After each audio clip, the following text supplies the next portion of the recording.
So as I taught in the previous class, that to get the idea for the overall scattering for a crystalline object or for amorphous object.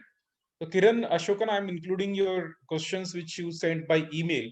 So Kiran's question was that how do we define the how does the profile for scattering from a crystalline or amorphous object varies. Angular variation, actually. How, I mean, the question is that how does the scattering from single atom or collection of atoms varies as a function of energy and angle, right? Yeah, that's a question. So in order to understand amorphous material or crystalline material, which you normally, these are the two possibilities when you, or mix, which you make in the laboratory when you synthesize using chemistry method or physical method, whatever. So you need to understand single atom, and um, we have been debating on this and understanding it since last two, 3 classes.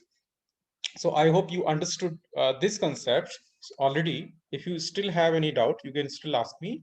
To understand the scattering, we had to understand what is scattering cross-section, multiple scattering, single scattering, and all those things, the coherent, incoherent, and back scattering, forward scattering. Those concepts are already clear. If you're not still clear, you can still ask me a question, or you can go to the uploaded videos. All the lectures are available in the Dropbox, and the recordings are available on YouTube. So I'm doing the best I can do to help you out, and I've diluted these concepts significantly. So as I mentioned that in the case of electron atom interaction, so one has to separate the interaction into two processes. One is electron interaction and electron nucleus interaction, because the type of interaction is very different, right? Okay, from electron interaction and electron nucleus interaction, and the information we get is quite different. And I mentioned in the last lecture about how X-rays interact with the same atom, and how neutron interact with the same atom, right? That was, I think, discussed quite a lot. The atomic form factor was discussed quite a lot. And then now we have this equation. You can see that. So this is the scattering from, this is the property of atom, okay? From different elements will have different F, and this is the property of the lattice. So Kiran, your answer lies here. Let me, since I'm at home, so I don't have access to the Wacom tablet. So I'll just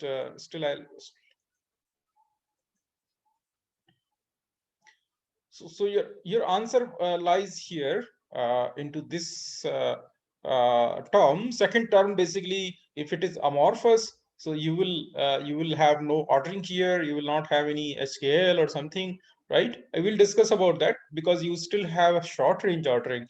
So what is the influence of short range ordering on this scattering cross section, overall scattering cross section? It's a brilliant question. I'll be discussing it in detail in the next PowerPoint presentation, which I start next week. So now, as you understand that these are the atomic form factors for X-rays, like this first term. Now we are discussing this first term. First term for X-rays is defined here.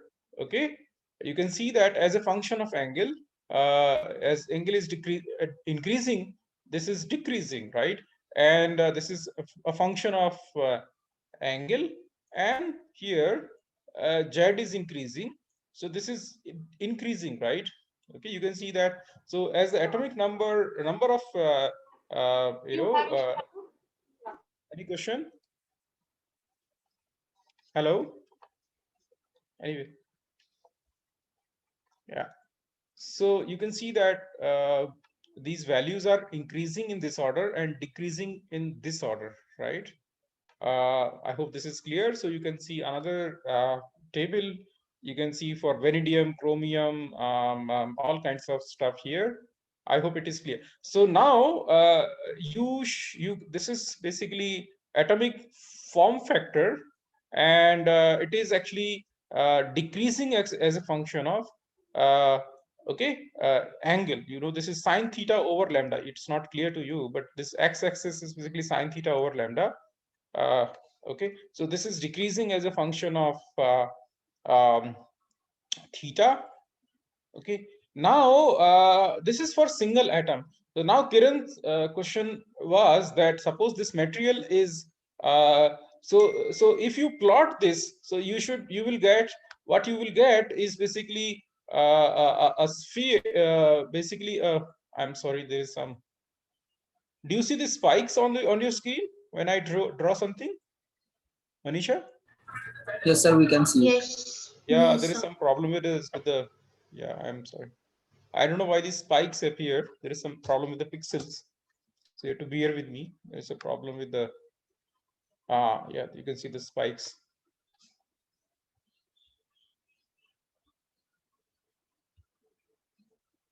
Anyway, so you will see actually, so if you plot it, you will see actually a circle as a function, okay, of decreasing intensity. So you will see only one circle, one circle actually. Let me draw the circle.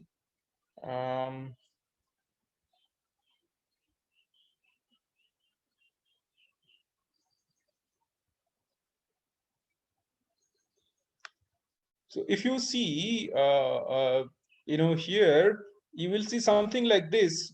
Okay, the red being the intensity, the red color, but this color will start fading when you go from center to towards the circumference. I hope you get my point, because this is decreasing here. Okay, so this intensity. So, but what you see in for polycrystalline material is basically concentric, you know, circles. Basically, for example, you see one dot. What you see actually diffraction. You know, when you see the diffraction pattern, you see basically one central spot, and then you see what Kiran mentioned in the email. Then you see basically a one bright fringe, basically, and then you see a dark, and then you see another. You know, it is actually ulta here because I'm drawing something. Okay, but you see something like this. So so that this is very different from what you see on your screen. So how it is, how it is how it is happening. So it is happening, just a moment. Yeah, so this is happening when because of so if you, so this term, this curve is basically atomic form factor. So it is featureless. You don't see any feature. But when you apply, when you multiply the second term, so then you will see something like this. Let me show you.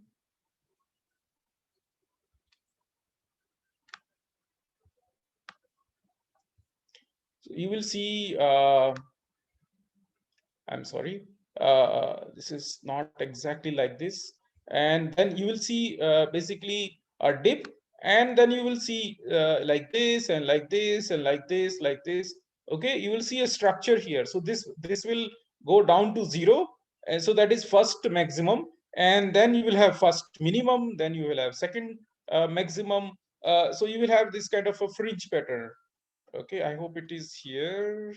No, it is not here. Let me show you the exact, because actually I'll be showing it in the next presentation in detail, because it is not supposed to be explained in this slide.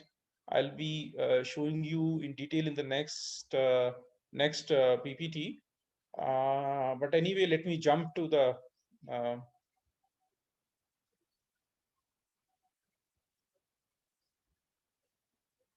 let me show you, because Kiran asked this question. So let me show you, Kiran, the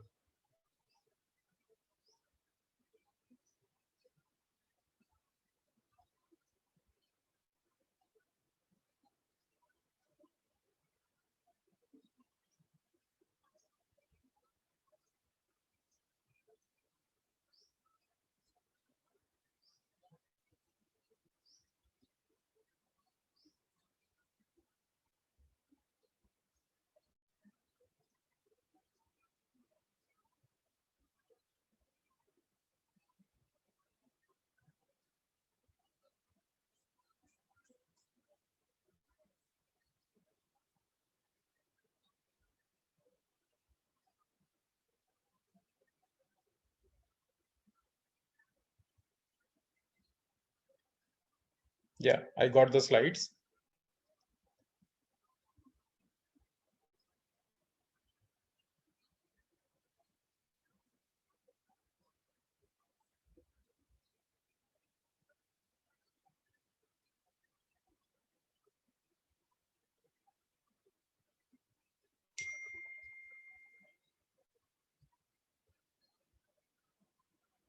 Can you see Kiran, Ashokan?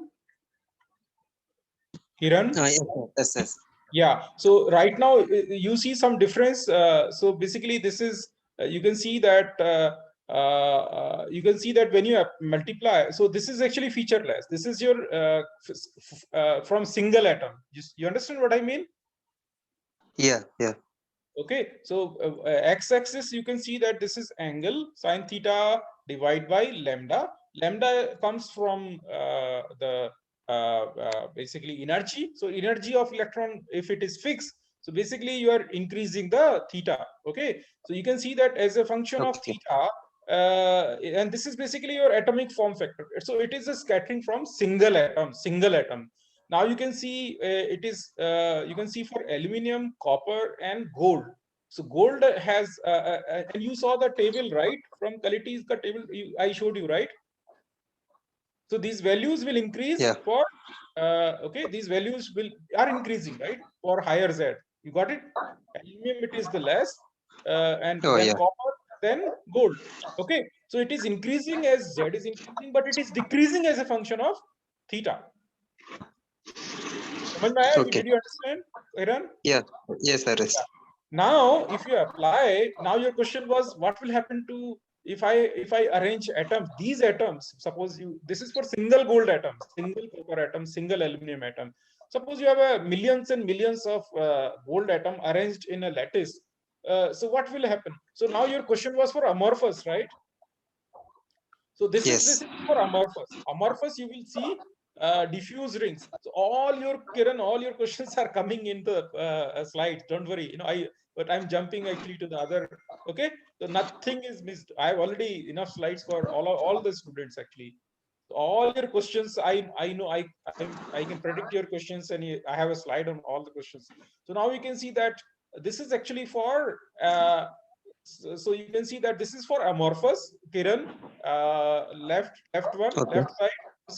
You can see. So this is for collection of atoms. It was for single atom, and if you have many atoms, you can see that there is a feature here. You understand? There is an intensity variation, and you see this in electron diffraction pattern. You see it here. You can see that you see this. Do you see the cursor on your screen? Cursor moving? Yes, sir. Yes. So you see this part, it's a highest intensity, right? This part. So this part is basically this central part. You understand? Yeah. Okay. And that was your question actually. And after that, you see this dark, slightly dark, not completely black, but slightly less intensity ring. You see that, right? Yes. This is this dip, this dip. Got it? Yeah, I got. And then after that, you see another bright ring, right? Yes. This is this peak. Got it? Yeah. Okay. You are following me now? Now you see another dip in the intensity. Now this is another dark. This one. Got it? Yeah. And then this is very broad here dip. So similarly, you see, you can basically correlate this with the electron diffraction. So in electron diffraction, you see this. This is for collection of atoms. Okay. Okay, sir. Amorphous sample. But if it is crystalline, because so why this is intensity is not actually going to exactly to zero, because there is no this destructive interference is not exactly totally zero. My point. Okay. For amorphous, you understand? Yes. Because there is no long range ordering. Kiran, do you understand? Yes, I understand. So there is no long range ordering because it is amorphous. So there is no proper cancellation. Okay. So cancellation is not, so bright is not 100% bright here and dark is not okay. But now you see it here for crystalline material. So it is going to zero actually completely. Okay. Because there is a complete cancellation. That's how you see in X-ray diffraction also. Same thing. You see, actually, you plot it. So now you can see this is the answer to your question. This is polycrystalline, and this is amorphous. You Amorphous. see Okay. the difference? Yes, sir. That is a, so this is for polycrystalline actually, not for single crystalline. For single crystalline, you will see you will see a dot pattern, huh? For if it is single crystalline, then instead of these rings, you will see a dot pattern. So I will explain you when the time comes. Why do you see a dot pattern for single crystalline, and amorphous you see this, and okay. Is it clear to all the students, all the participants? Yes, sir. Dr. Bhavna Joshi, do you find it interesting? Is it clear now? Dr. Yes, Bhavna sir. Joshi? Yes, sir. Yes, sir. It is much clear now. Yeah, Yes, so sir. it is proper explanation, right? Yes, sir. Yes, sir. Now Excuse you me, can ask me, huh? sir, Animesh, sir. Yes, So- yes. So why we use sine theta by lambda instead here in the plot? Sine which you theta were versus showing? lambda is actually, you define it k actually. It is k. The scattering vector is actually, it comes from Bragg's equation. You got Okay, it? sir. Okay, So sir. k Okay, sir. for 1 over d, 1 over d. Yes, sir. Yes, actually sir. समझ में आ गया? You got it? Yes, sir. Yes, sir. Lambda is And let lambda me tell you 2d sine this. theta. Let me tell you one more interesting thing. This sine theta, even if you study neutron diffraction, or even if you study X-ray scattering, there was one scientist, one of my colleague, he moved to IIT Mumbai, Dr. Guruswamy in polymer, Kumar, K. Guruswamy. He used to teach small angle. So they also, the X-ray community also plot it like this. They also Okay, plot sir. sine theta over lambda. Okay. Okay, In sir. laser light scattering, also they plot sine theta over lambda. Neutron people also plot like this. So it is not just for electron only. All the scattering community, they plot it like this. Okay. Okay, sir. Yeah, it's standard. Any other question? I think Dr. Bhavna Joshi was also telling, and I talked to many people that last time the interaction was very, very nice. So you saw last time that I'm harmless, right? When you ask questions, I'm harmless. Yes, sir. Okay. Yeah. Actually, please ask it was question. quite good, sir. Huh? It was quite good. Yeah. The more questions you ask, more they see Kiran also took courage to send questions by email. So if you are, some students are shy, so like Kiran did, Kiran actually sent me questions through email. So please, you can do that, right? So if you are feeling shy, no problem. Actually, I was not shy, sir. Previous class itself, I thought I will ask, but everyone was asking continuously questions, and at last it was almost 6:30, and you told that you were tired. So I thought that I will. Kiran, you are right actually, because I think because of air conditioning or something, because it's getting very hot. So I don't like air conditioning, but I have to put some time. I don't like air conditioning, but in the closed environment, because office my cabin is completely there is no cross ventilation, and there is a direct sunlight, so it gets very hot. So my throat get. I think you understand, all of you, that whether I don't have corona. I think maybe corona ka, I think some younger sister or brother I may have actually, some chota behan bhai unko, some chota mota virus. I don't know. Yeah. So anyway, so Sir, yeah. Yes. Hemant. Yes, Hemant. Yes. Sir, actually, in the last class, you said the magnetic form factor is because of spin of neutron and electron. Sir, is it positron also participated in magnetic form factor or not? Sorry. Sir, in last class, What is your question? sir, you said the magnetic form factor is because of spin of neutron and electron. Yes. So is it proton participated in this magnetic form factor or not? Magnetic form factor, I see, that is a separate thing. I really do not, I can't recall actually. I can't exactly give the answer to your question. So I'm not confirmed about that. I have to read about that. I knew it, but I right now it is slipping from my mind. Bhavna, Dr. Bhavna, would you like to comment? No, sir. Actually, I also don't have much idea about that. No, I knew this, but right now I don't remember. So I'll read tomorrow. I was not well, so I could not. In my notes it is there. In my electron microscopy notes, it should be there because it's very comprehensive notes. But okay, so can you send me this question by email so I will not forget. In fact, I forgot about your question. Hemant, Okay, sir. please email me this question. Which this is one question. It rarely happens that I don't have any answer to this two questions, but I have that is not the problem. Sometimes it happens that teacher does not have answer to the question. It happens actually because I have forgotten, not like I do not know. Sometimes it happens like millions of things are there in the head. So yeah, so I'll tell you the answer. Okay, it should be in some of my slides. Yeah. Any other question on this Excuse me, part? sir. Atomic. So Yes, yes, Anish. so you said that in magnetic form factor itself that it depends on spin, but sir, does it also depend on that magnetocrystalline anisotropy? Just a moment. Let me put my earphone.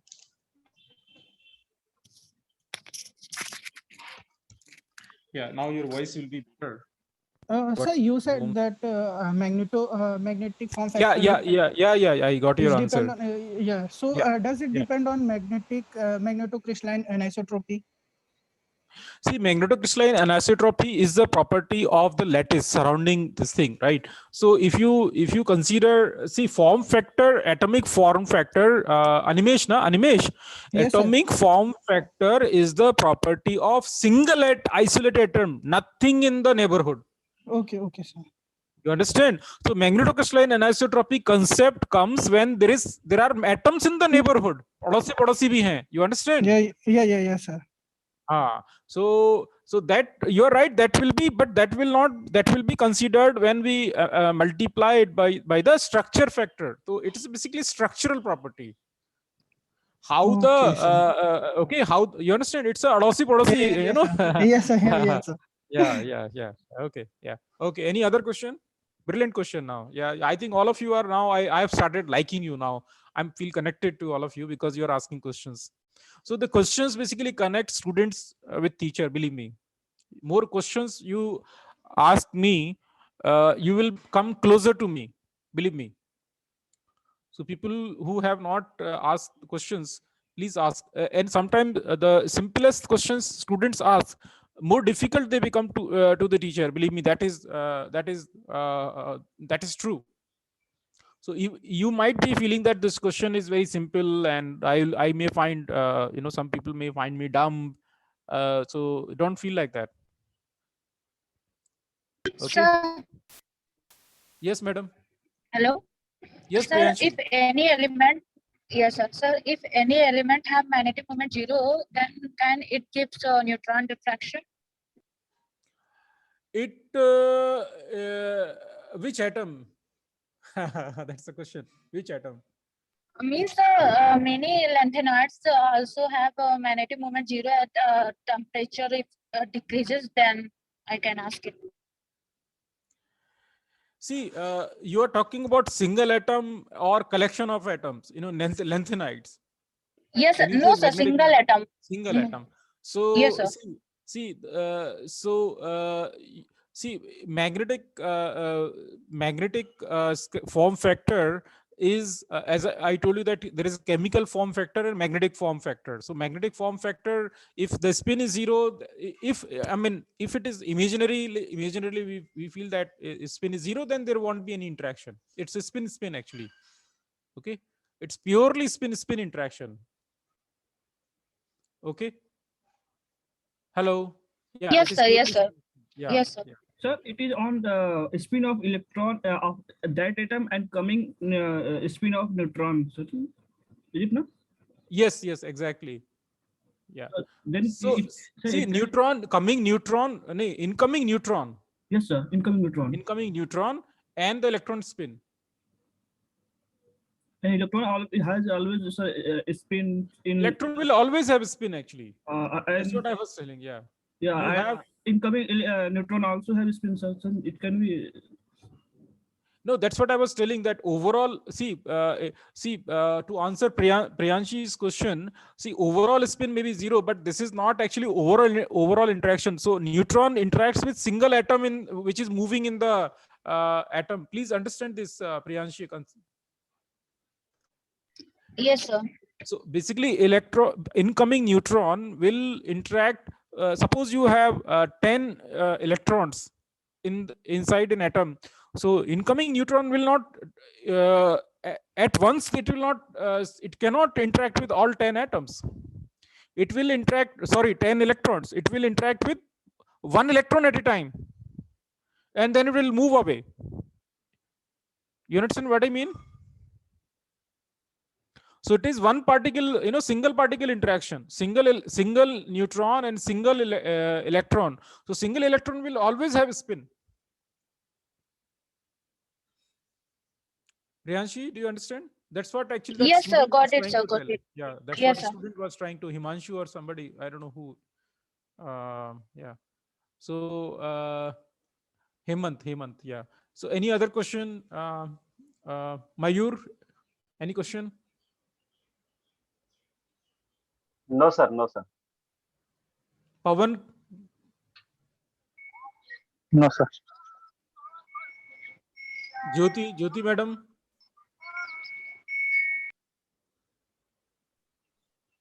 Hello, sir. Tushar here. Yes, Tushar, bolo. Sir, what will be the difference in the diffraction pattern of the X-ray? Difference in the bulk and the nano material if we use it? See, that question will be discussed almost in two lecture series, almost for 3 hours.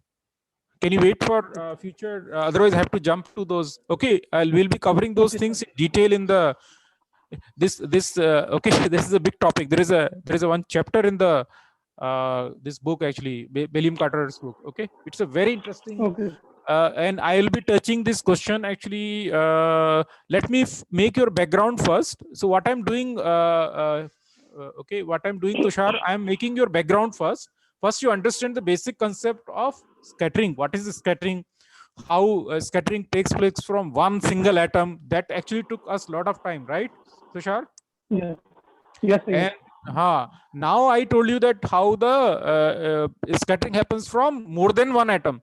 Once you understand this, then we will go to the nano and bulk and all kinds of stuff, right? Okay, so we will go in a phased manner. So somehow I go in a very slow manner so a student understand step by step. So now once it is clear, let me.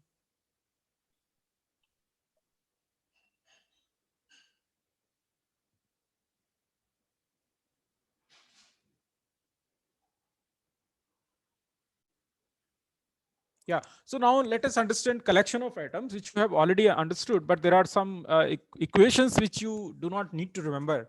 You need to just conceptually understand. Please you don't need to remember these equations. I never ask these things in the exam, in any exam. You don't need to cram anything. My request is to ask plenty of questions and understand this conceptually. Conceptual understanding is very important, right? So now you can see that total scattering from a specimen in the unit of meter inverse can be written for a per unit volume can be written as n times scattering from a single atom. So you choose actually a number of atoms, and n can be n0. N0 is Avogadro number. Rho is basically your density of that material, and A is the atomic mass of scattering element. In fact, I find this. Let me tell you honestly, I find this equation very, very boring actually, because I mean most of the equations I find very boring. I find physics, hardcore physics, very interesting. So anyway, it is for the sake of completeness I'm showing you this equation, but it's for your I mean, I don't insist you that you go deeper into that, though some equations are important. but it will help us understanding, giving us some understanding. I'll come to the understanding part first. Okay, so now so this some numbers we have been discussing about elastic versus inelastic cross section. Now you can see, I think we discussed this that earlier.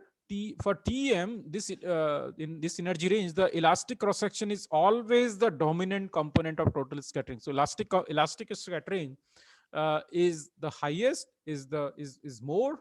And suppose for a typical small angle elastic scattering for transition metal, suppose this is the number for transition metals, if you bombard by 100 kilo electron volt, so the scattering cross section is 10 to the power minus which is basically around 10 picometer, right? If you take the radius, right?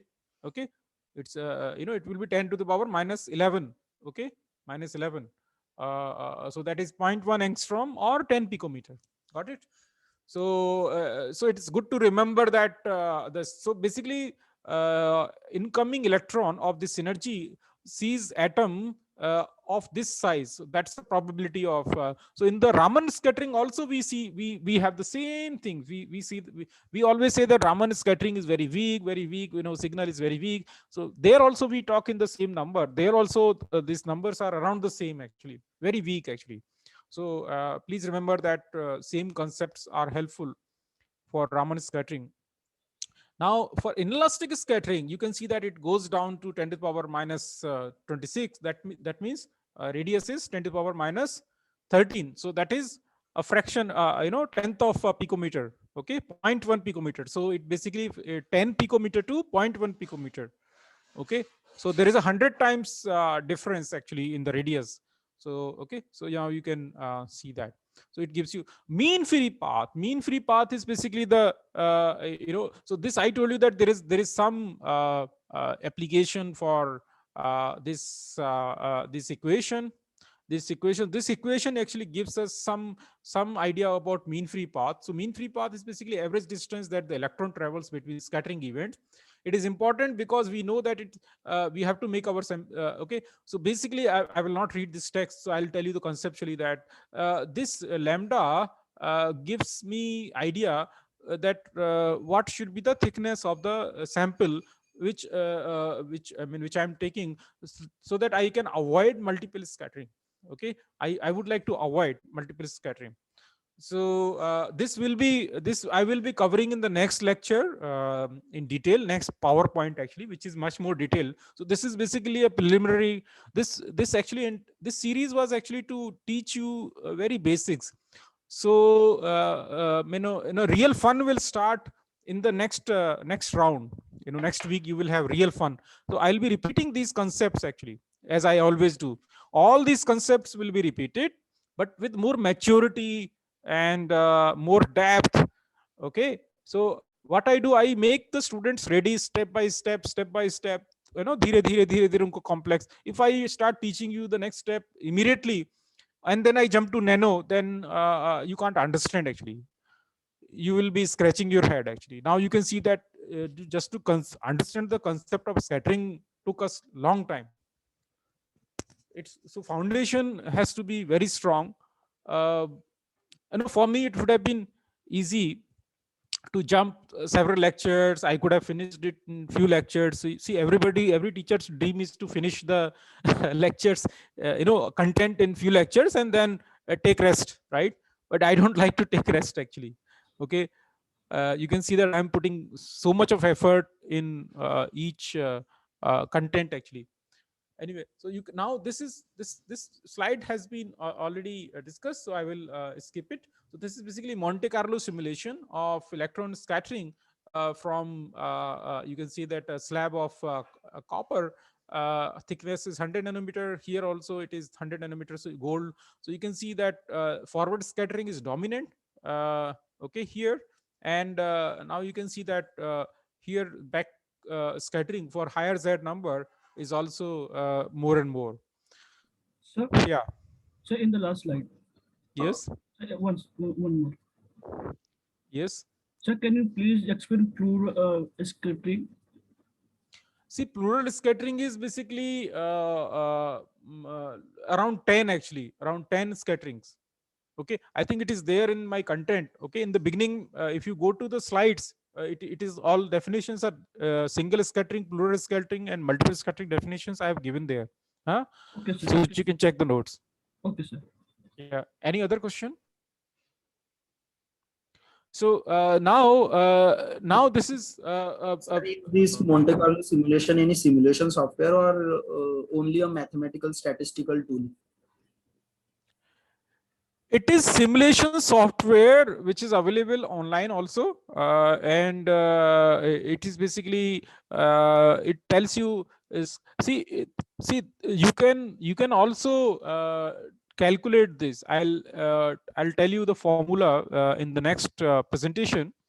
So these things are already worked out. Okay, so this is basically for purely for elastic scattering. So I told you that we have this this thing, right? Angular distribution. So essentially it comes from this. You understand my point? Yes, sir. Okay, yeah. So we know how matter interact, at least for elastic interaction we understand. We don't understand, we can't get this angular picture for elastic scattering. This will be discussed in the next presentation in detail, all these things actually. That so this is just a simulation. Okay, it's not a statistical average or something. It's actual calculation. Sir, actually. here in this slide, you have wrote that notice the increase in the scattering angle with the atomic numbers. So, is there any possibility that with the lowest atomic number, having the scattering angle is more? So can you repeat your question? For lower Z number? For lower Z number, the scattering angle will be more, sir. Is there any example for that? Yeah, or No, it is is that possible? Opposite. It is opposite. For lower Z number, more backward scattering is less. Okay. Yes, sir. Back scattering is less actually for lower Z number. That's why your hard-off signal becomes weaker for low Z number. Okay. समझ में आ गया? Your Rutherford backscattering or hard-off signal is basically higher angle scattering.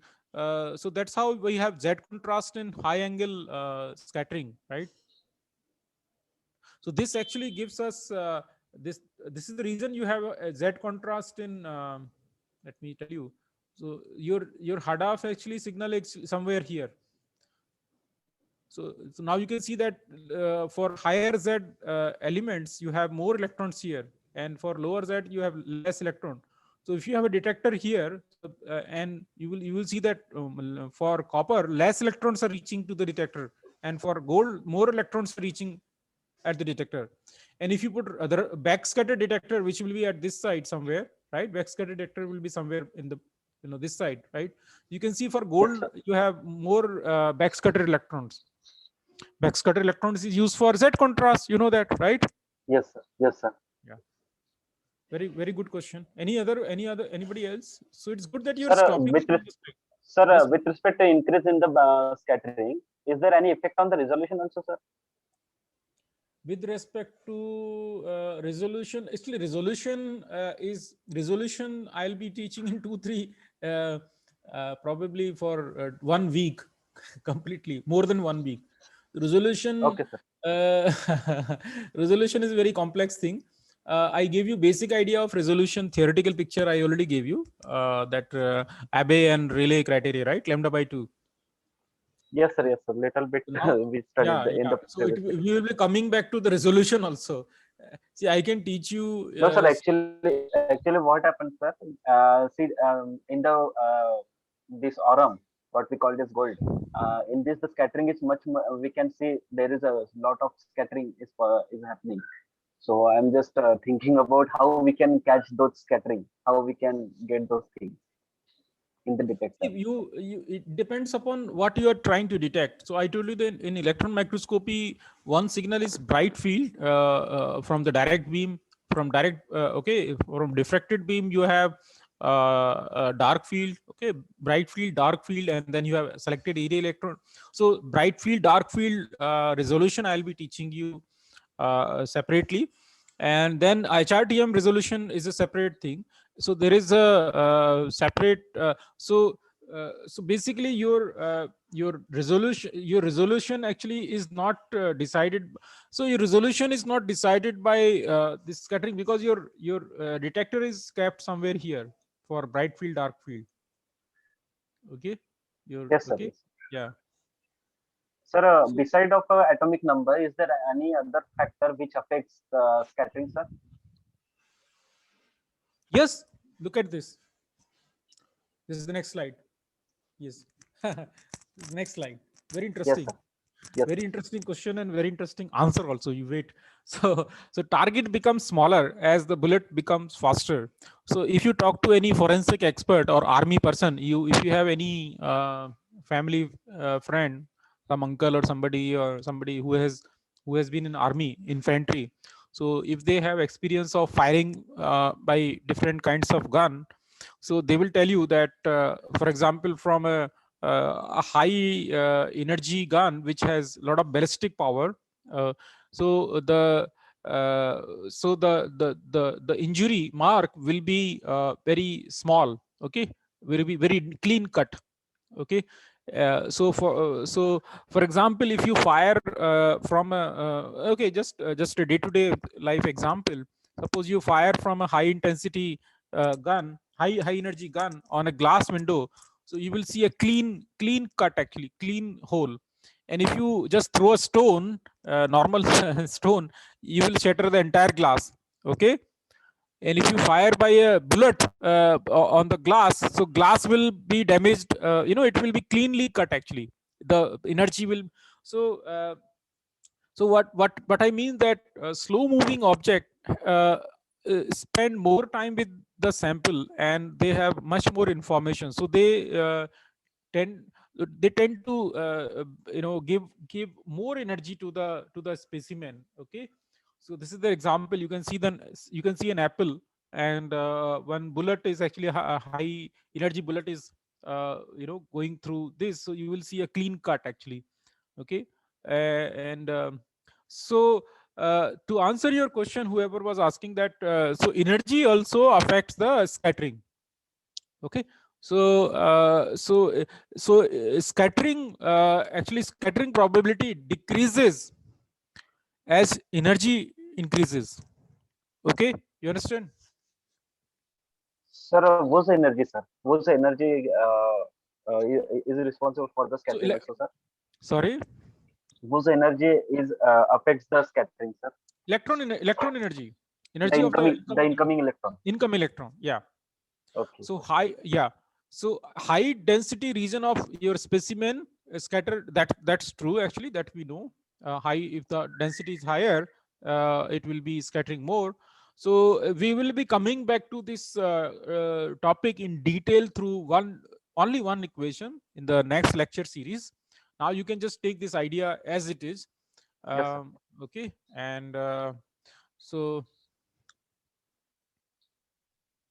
yeah, so so let us meditate it here and digest this lecture series here. So then we will probably we'll end it here today, and Monday you have an exam. Sure. So I don't want to teach you more here. Yes. So for the Hadoop, we have to use low energy electron gun, no? So in Hadoop. Hadoop, you say it again.